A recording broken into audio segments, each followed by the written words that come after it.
ತಿರುಚಿಟ್ರಂಬಲಂ ಓಂ ಶಿವಾ ತಿರುಚಿಟ್ರಂಬಲಂ.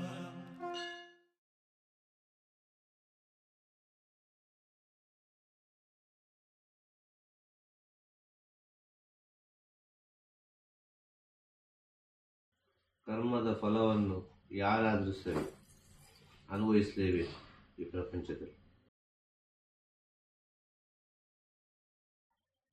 ಎಲ್ಲ ಲೆಕ್ಕಾಚಾರಕ್ಕಿಂತ ದೊಡ್ಡ ಲೆಕ್ಕಾಚಾರ ಕರ್ಮದ ಲೆಕ್ಕಾಚಾರ. ಈ ಕರ್ಮದ ಲೆಕ್ಕಾಚಾರವನ್ನು ನಾವು ಸರಿ ಮಾಡಬೇಕು ಅಂತ ಹೇಳಿದರೆ, ಈಗ ಕರ್ಮ ಅಂತ ಹೇಳುವುದಾದರೂ ಭಯಪಡ್ತಾರೆ. ಭಯಪಡಲಿಕ್ಕೇನಿಲ್ಲ. ಒಳ್ಳೆಯದಾದರೂ ಸರಿ ಕೆಟ್ಟದಾದರೂ ಸರಿ ಅದು ಕರ್ಮವೇ. ಒಬ್ಬ ಸಂತೋಷದಿಂದ ಜೀವನ ಮಾಡ್ತಾನೆ, ಗೊತ್ತಾಯ್ತಾ? ಒಬ್ಬ ಕಷ್ಟಪಟ್ಟು ಜೀವನ ಮಾಡ್ತಾನೆ. ಎರಡೂ ಕರ್ಮವೇ. ಪಾಪ ಕರ್ಮ ಪುಣ್ಯ ಕರ್ಮ ಅಂತೇಳಿ. ಈ ಪಾಪ ಕರ್ಮದ ಲೆಕ್ಕಾಚಾರವನ್ನು ಸರಿ ಮಾಡಬೇಕು ಅಂತ ಹೇಳಿದರೆ ನಮ್ಮ ಜೀವನದಲ್ಲಿ ಪುಣ್ಯ ಕರ್ಮವನ್ನು ಮಾಡಬೇಕು. ಪುಣ್ಯ ಕರ್ಮವನ್ನು ಮಾಡಬೇಕು ಅಂದರೆ ದಾನ ಧರ್ಮ ಸಾವಿರಾರು ವಿಚಾರಗಳಲ್ಲ, ದೇವಸ್ಥಾನ ಪೂಜೆ ಅಲ್ಲ. ನಿನ್ನನ್ನು ನೀನು ಶುದ್ಧಗೊಳಿಸೋದು. ನಿನ್ನನ್ನು ನೀನು ಯಾವಾಗ ಶುದ್ಧಗೊಳಿಸ್ತೀಯೋ ಆವಾಗ ತನ್ನಿಂದ ತಾನಾಗಿ ಎಲ್ಲವೂ ನಮಗೆ ಬಹಳ ಹತ್ತಿರವಾಗ್ತದೆ. ಎಲ್ಲರೂ ನಮ್ಮ ಹತ್ತಿರ ಬರ್ತಾರೆ. ಎಲ್ಲರೂ ನಮ್ಮ ಹತ್ತಿರ ಬರ್ತಾರೆ ಅಂತ ಹೇಳಿದರೆ ನಾವು ಅವರ ಒಳಗೆ ಇದ್ದೇವೆ ಅಂತೇಳಿ ಅರ್ಥ. ಯಾವುದೋ ಒಂದು ರೂಪದಲ್ಲಿ, ಯಾವುದೋ ಒಂದು ಸ್ಥಿತಿಯಲ್ಲಿ ನಾವು ಅವರ ಒಳಗಿರುವ ಕಾರಣ ಎಲ್ಲರೂ ನಮ್ಮ ಹತ್ತಿರ ಬರ್ತಾರೆ. ನಮ್ಮನ್ನು ನಾವು ಶುದ್ಧಗೊಳಿಸಬೇಕು. ಮೊದಲು ಶುದ್ಧಗೊಳಿಸುವುದಿಲ್ಲ ಮನಸ್ಸಿನಲ್ಲಿ.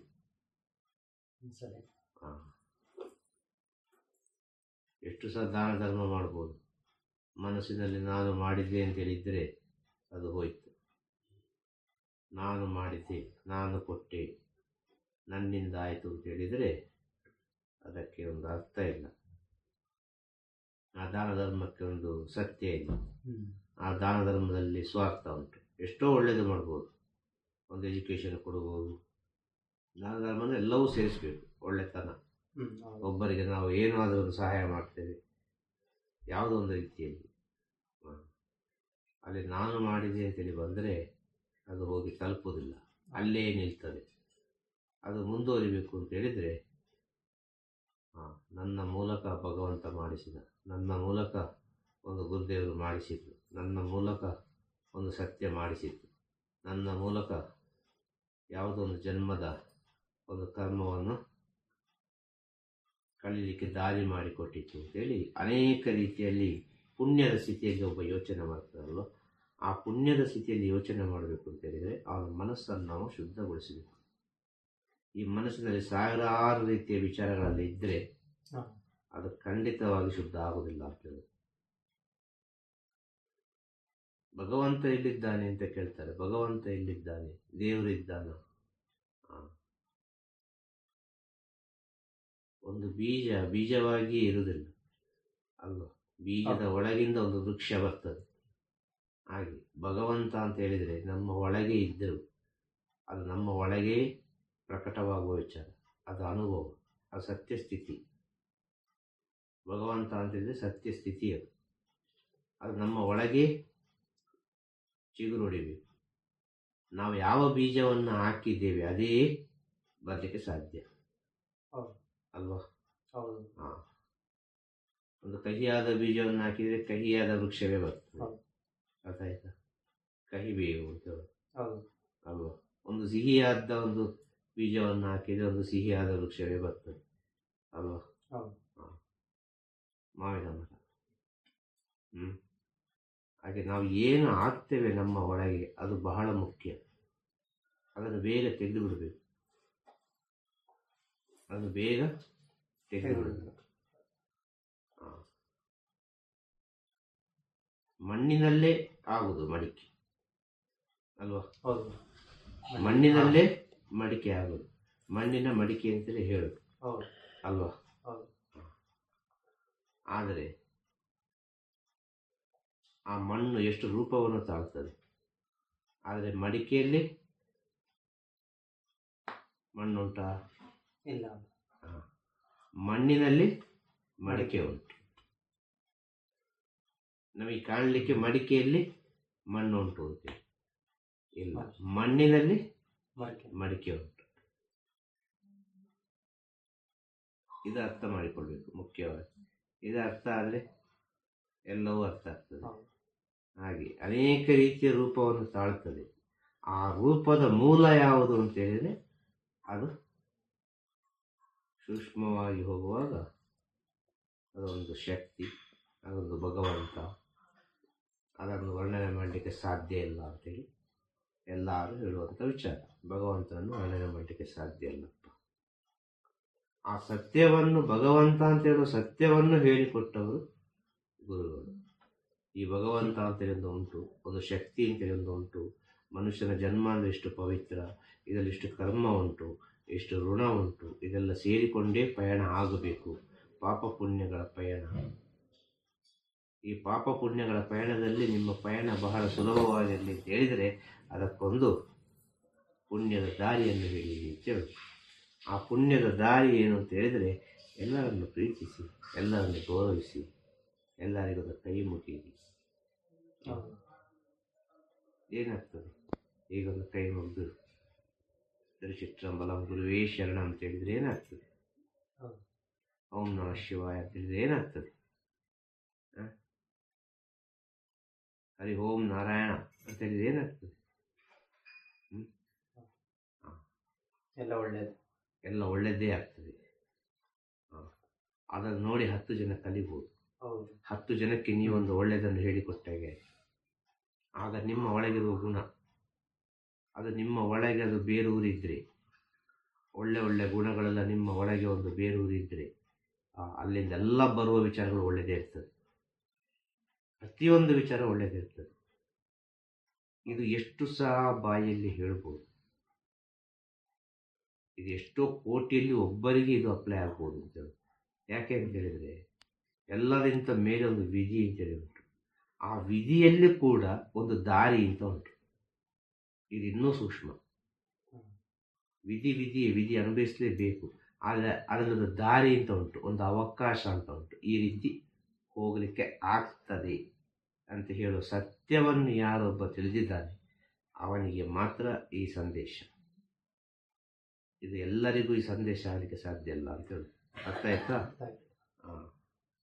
ಆ ವಿಧಿ ಹೀಗೆ ಆಗಬೇಕು, ಇವತ್ತೊಂದು ಆಕ್ಸಿಡೆಂಟ್ ಆಗಬೇಕು ಎಂಬುದು ವಿಧಿ. ಒಂದು ಗುರು, ಒಂದು ಕೃಪೆ, ಏನೊಂದವರ ಆಶೀರ್ವಾದ, ಆ ಗುರುವನ್ನು ತನ್ನ ಒಳಗೆ ಅಂತರಾತ್ಮನಿಟ್ಟುಕೊಂಡಿದ್ದರೆ ಆಕ್ಸಿಡೆಂಟ್ ಆಗೋದು ಹಾಗೆ ಆಗ್ತದೆ. ಆದರೆ ದೊಡ್ಡದಾಗೋದಿಲ್ಲ. ಏನೊಂದು ಸಣ್ಣ ಪುಟ್ಟ ಆಗಿ ಅಲ್ಲಿಗೆ ನಿಲ್ತದೆ. ಈ ಸತ್ಯ ಅರ್ಥ ಆಯ್ತಾ? ಒಂದು ಕಡೆ ಹೋಗಬೇಕು, ಈಗ ಅರ್ಜೆಂಟ್ ಹೋಗಬೇಕು, ಹೋಗಿ ಆಗಬೇಕು ಹೇಳೋ ಸಮಯದಲ್ಲಿ ಒಂದು ಗುರು ಭಕ್ತನಿಗೆ ಏನೋ ಒಂದು ತಡೆ ಆಗ್ತದೆ, ಹೋಗ್ಲಿಕ್ಕೆ ಆಗೋದಿಲ್ಲ. ಏನೋ ಒಂದು ಅವನನ್ನು ತನ್ನಿಂತಾನಾಗಿ ಅದು ಕಾಲ ಅದು ಬಂಧಿಸ್ತದೆ. ಈ ಗುರುವಿನ ಮಹತ್ವ ತಿಳಿದ ಸುಲಭ ವಿಚಾರ ಅಲ್ಲ. ಆದರೆ ನಾವು ಏನೋ ಅರ್ಜೆಂಟ್ ಮಾಡಿ ಆ ಟೈಮಿಗೆ ಇದಕ್ಕೆ ಓಡ್ತೇವೆ. ಆ ನಿಮ್ಮ ಪುಣ್ಯ ಎಂಬುದು ಏನೋ ಒಂದು ಅನಾಹುತ ಆಗುವುದನ್ನು ತಡೆದು ನಿಲ್ಲಿಸ್ತದೆ. ಅನೇಕ ರೀತಿಯಲ್ಲಿ ಅದು ತಡೆದು ನಿಲ್ಲಿಸ್ತದೆ. ಅವನವನ ಪುಣ್ಯ ಎಷ್ಟರ ಮಟ್ಟಿಗೆ ಉಂಟು ಅಷ್ಟರ ಮಟ್ಟಿಗೆ. ಒಬ್ಬನಿಗೆ ಆಕ್ಸಿಡೆಂಟ್ ಆಗೋದಲ್ಲಿ ಕಾಲಿಗೆ ತಾಗಿ ಹೋಗ್ತದೆ, ಇನ್ನೊಬ್ಬನಿಗೆ ಆ ಸಮಯಕ್ಕೆ ಎಲ್ಲಿಗೆ ಹೋಗಲಿಕ್ಕೆ ಆಗದಾಗಿ ಅವನನ್ನು ಬಂಧಿಸ್ತದೆ. ಆ ಪುಣ್ಯ ಲಾಕ್ ಮಾಡ್ತದೆ ಅವನು, ಅದು ಅವನಿಗೆ ಗೊತ್ತೇ ಆಗೋದಿಲ್ಲ. ಹೋಗ್ತಿದ್ರೆ ಏನಾಗ್ತಿತ್ತು ಅಂತೇಳಿ. ಆ ಪುಣ್ಯಕ್ಕೆ ಎಷ್ಟು ಒಂದು ಪವರ್ ಉಂಟು ಅಂತೇಳಿ. ಆಗ ಪುಣ್ಯ ಸಂಪಾದನೆ ಎಂಬುದು ಬಹಳ ಮುಖ್ಯ ಜೀವನದಲ್ಲಿ. ಪುಣ್ಯ ಸಂಪಾದನೆ ಎಂಬುದು ತೋರಿಕೆಗೆ ಆಗಬಾರದು. ಇದು ಒಂದು ದಾರಿ. ಇದು ಯಾರಾದರೂ ಒಬ್ಬರು ಸತ್ಯ ಅಂತ ತಿಳಿದು ಒಂದು ಪ್ರೀತಿಯಿಂದ, ಒಂದು ಶರಣಾಗತಿಯಿಂದ ತನ್ನ ಒಳಗೆ ಸ್ವಲ್ಪ ಚಿಂತನೆಯನ್ನು ಮಾಡಿದರೆ, ತನ್ನ ಒಳಗೆ ತನ್ನನ್ನು ಸ್ವಲ್ಪ ತಾನು ಹುಡುಕಿದರೆ ಈ ಸಂದೇಶ ಎಲ್ಲ ಅವರವರ ಜೀವನಕ್ಕೆ ಸಾಕು. ಏನು ಮಾಡಬೇಕಾಗಿಲ್ಲ ಅಂತೇಳೋದು. ಯಾವುದೇ ಪೂಜೆ ಪುರಸ್ಕಾರ, ಧ್ಯಾನ, ಆ ಸೇವೆ, ಈ ಸೇವೆ, ಗುರು ಸೇವೆ ಬೇಡವೇ ಬೇಡ. ಕಣ್ಣಿಗೆ ಕಾಣೋದೆಲ್ಲವೂ ಗುರುವೇ. ಎಲ್ಲಿ ಸಿಗ್ತದೆ? ಅಲ್ಲೆಲ್ಲ ಎಷ್ಟು ನಿಮಗೆ ಅವಕಾಶ ಸಿಗ್ತದೆ ಪುಣ್ಯ ಸಂಪಾದನೆ ಮಾಡಲಿಕ್ಕೆ. ಕ್ಷಣ ಕ್ಷಣಕ್ಕೂ ಕೂಡ ಪುಣ್ಯ ಸಂಪಾದನೆ, ಕ್ಷಣ ಕ್ಷಣಕ್ಕೂ ಕೂಡ ಉಂಟಲ್ಲ, ನಮಗೆ ಹೊಸ ಅವಕಾಶವನ್ನು ಕೊಟ್ಟಿದ್ದಾರೆ. ಕ್ಷಣ ಕ್ಷಣಕ್ಕೂ ಕೂಡ ನಮಗೆ ಹೊಸ ಒಂದು ಅವಕಾಶ. ಆ ಕ್ಷಣ ಕ್ಷಣ ಕೂಡ ಹೊಸ ಒಂದು ಅವಕಾಶ ಏನು ಗೊತ್ತಾ? ಅವರವರ ಉಸಿರು, ಅವರವರ ಶ್ವಾಸ. ನೀನು ಚೇಂಜ್ ಮಾಡಿಕೊ ಅಂತೇಳಿ ಶ್ವಾಸ ನಮಗೆ ಕೊಡುವಷ್ಟು ಅವಕಾಶ ಯಾರೂ ಕೊಡುವುದಿಲ್ಲ. ಶ್ವಾಸ ನಮಗೆ ಕೊಡುವಷ್ಟು ಅವಕಾಶ ಈ ಪ್ರಪಂಚದಲ್ಲಿ ಯಾರೂ ಕೊಡುವುದಿಲ್ಲ. ಇದನ್ನು ಸ್ವಲ್ಪ ಸೂಕ್ಷ್ಮವಾಗಿ ಅರ್ಥ ಮಾಡಿಕೊಳ್ಬೇಕು. ಭಗವಂತ ಎಲ್ಲೆಲ್ಲ ನಮಗೆ ಸತ್ಯದ ಅರಿವನ್ನು ಮಾಡ್ತಾನೆ ಅಂತೇಳಿ. ಮನುಷ್ಯ ಜನ್ಮ ಅಂದರೆ ಏನು ಅಂತೇಳಿ ಗೊತ್ತಾಗ್ತದ? ಹಾಂ, ಶ್ವಾಸ ನಿಂತು ಬಿಟ್ಟರೆ ಎಂತ ಉಂಟು?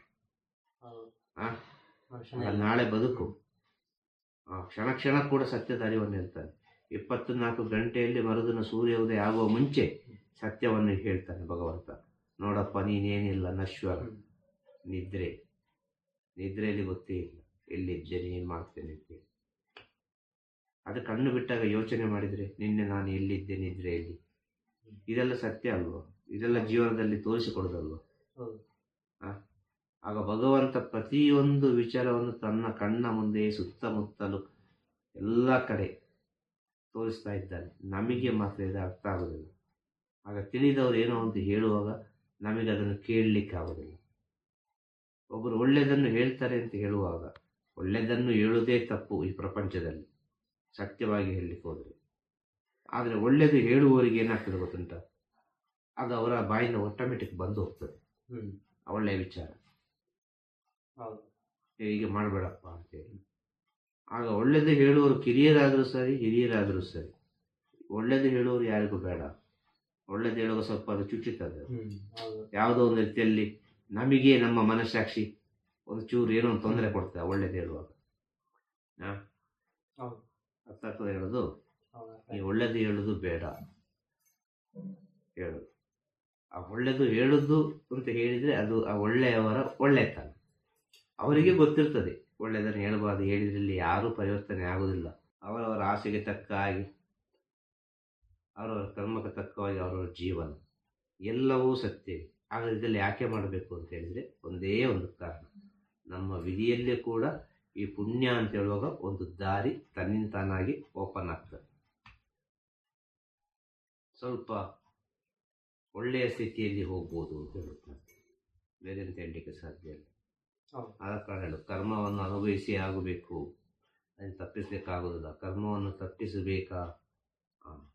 ಕೂಡಿದಷ್ಟು ಪುಣ್ಯವನ್ನು ಸಂಪಾದನೆ ಮಾಡಿ, ಕೂಡಿದಷ್ಟು ಪುಣ್ಯ ಸಂಪಾದನೆ. ಎಲ್ಲೆಲ್ಲ ಸಿಗ್ತದೆ ಪುಣ್ಯ ಸಂಪಾದನೆ ಮಾಡಲಿಕ್ಕೆ, ಎಲ್ಲ ಕಡೆ ಪುಣ್ಯ ಸಂಪಾದನೆ ಮಾಡಿ. ಆದರೆ ನಿಮ್ಮ ಒಳಗೆ ಆ ಪುಣ್ಯ ಸಂಪಾದನೆ ಅರಿವಾಗದಿದ್ದರೆ ನೀವು ಪುಣ್ಯ ಸಂಪಾದನೆ ಮಾಡಿದೆಲ್ಲ ವ್ಯರ್ಥ.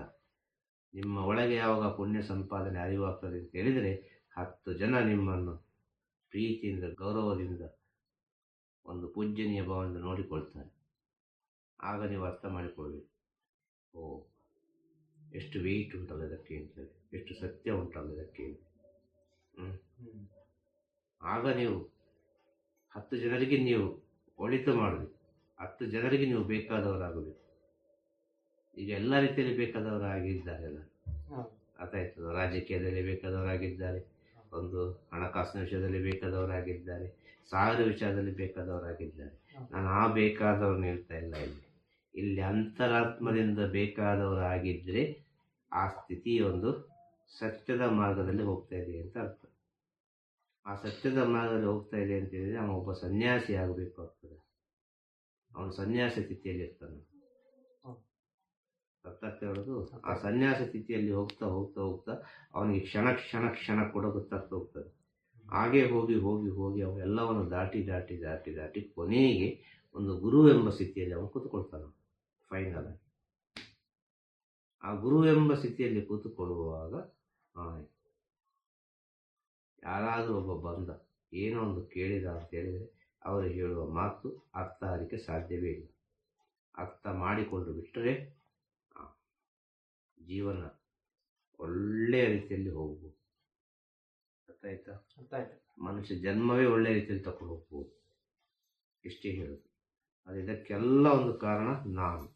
ಈ ನಾನು ಎಂಬುದು ಹೋಗುವಲ್ಲಿವರೆಗೆ ಖಂಡಿತವಾಗಿಯೂ ಯಾರು ಯಾರ ಮಾತನ್ನಲ್ಲಿ ಕೇಳುವುದಿಲ್ಲ. ನಾನು ಎಂಬುದು ಹೋದ್ರೇನೆ. ಈಗ ನಿನ್ನ ಹತ್ರ ಒಂದು 100 ರೂಪಾಯಿ ಉಂಟು, ನನ್ನ ಹತ್ರ ಒಂದು 200 ರೂಪಾಯಿ ಉಂಟು. ಅರ್ಥ ಆಯ್ತಾ ವಿಷಯ ಹೇಳೋದು? ಇಬ್ಬರೊಂದು ಕಾಫಿ ಕುಡಿಲಿಕ್ಕೆ ಹೋಗುದು. ಎಲ್ಲಿಗೆ? ಹೋಟೆಲಿಗೆ. ಕಾಫಿ ಕುಡಿದಾಗ ನೀನು ಹೇಳೋದು ನಾನು ಕೊಡ್ತೇನೆ, ನಾನು ಹೇಳೋದು ನಾನು ಕೊಡ್ತೇನೆ. ಕಾರಣ ಏನು? ನಾನು ಕೊಡ್ತೇನೆ ಅದು ನನ್ನಲ್ಲಿ ಇದ್ದ ಕಾರಣ, ಆ 100 ರೂಪಾಯಿ ಇದ್ದ ಕಾರಣ ಹೇಳೋದು.